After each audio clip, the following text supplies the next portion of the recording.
Assalamualaikum warahmatullahi wabarakatuh. Perkenalkan, nama saya Sofian Habibah dari kelas Farmasi 2E 2019. Saya di sini akan menjelaskan tentang titrasi ritmimetri dan titrasi bromatometri. Ada beberapa poin yang akan saya jelaskan, yaitu tentang teori dasar, prinsip, titer, analit, indikator, cara penetapan kadar atau metode, dan contoh aplikasi titrasi di bidang farmasi. Baik, untuk yang pertama yaitu titrasi nitrimetri. Teori dasar.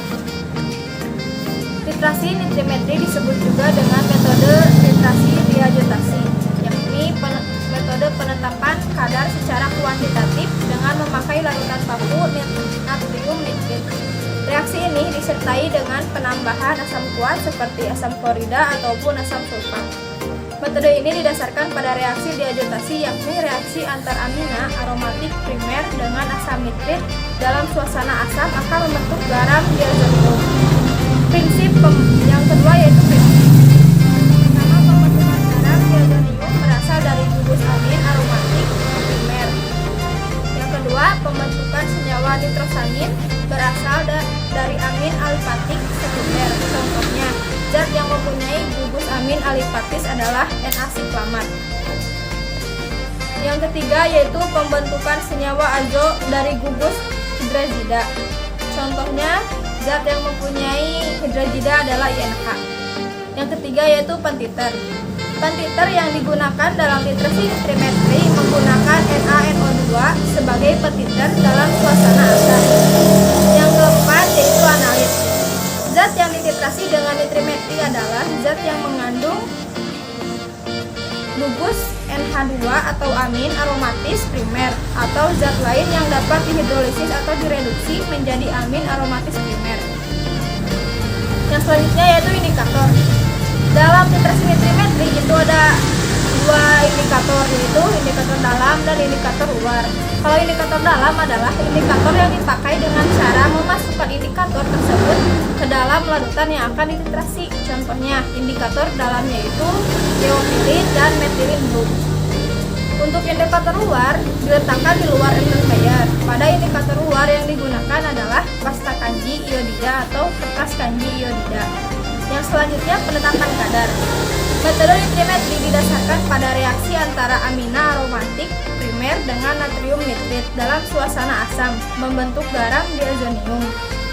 Yang kedua, garam diazonium ini terbentuk dari hasil reaksi antara senyawa yang mengandung gugus amin aromatis bebas pada suhu di bawah 15 derajat Celcius dalam senyawa asam.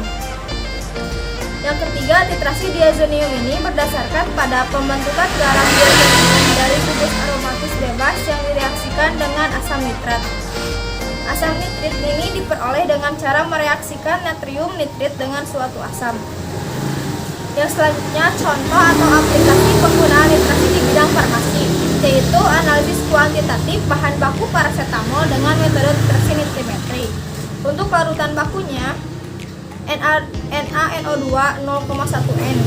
Yang kedua, analit atau sampel larutan paracetamol. Untuk indikatornya, 2 tetes indikator dalam teofilin dan 2 tetes indikator luar metilin blue. Perlakuan: adanya penambahan HCl pada saat pembuatan sampel larutan paracetamol dan pembakuan NaNO2. Titik akhir titrasi: adanya perubahan warna dari biru menjadi hijau toska. Baik, mungkin untuk titrasi nitrimetri cuma cukup sekian. Untuk selanjutnya yaitu titrasi bromatometri. Teori dasar. Bromatometri dilakukan secara langsung karena titrasi berjalan cepat. Metode ini membutuhkan lingkungan yang asam karena kepekatan ion H+ berpengaruh terhadap perubahan ion bromat menjadi ion bromida untuk menaikkan kecepatan. Titrasi dilakukan dalam keadaan panas dalam lingkungan asam kuat. Yang kedua, prinsip. Ion bromat direduksi menjadi bromid selama titrasi. Adanya sedikit kelebihan kalsium bromat dalam larutan akan menyebabkan ion bromid dengan bereaksi dengan ion bromat sehingga menjadi BrO3- plus ditambah 5Br ditambah 6H+ menghasilkan 3Br2 ditambah 3H2O. Dengan terbentuknya brom, titik akhir titrasi dapat ditentukan dengan terjadinya warna kuning dari brom.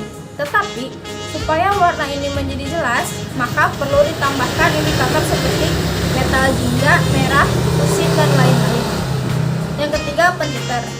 Pada titrasi bromatometri digunakan ketiter natrium triosulfat atau Na2S2O3 untuk analit. Analit yang digunakan adalah isoniazid, asetanidin. Indikator yang digunakan pada titrasi bromatometri adalah amilum atau larutan kayu. Penetapan kadar. Metode bromatometri terutama digunakan untuk menetapkan senyawa-senyawa organik aromatis dengan membentuk tribrom substitusi. Metode ini dapat juga digunakan untuk menetapkan senyawa arsen dan strontium.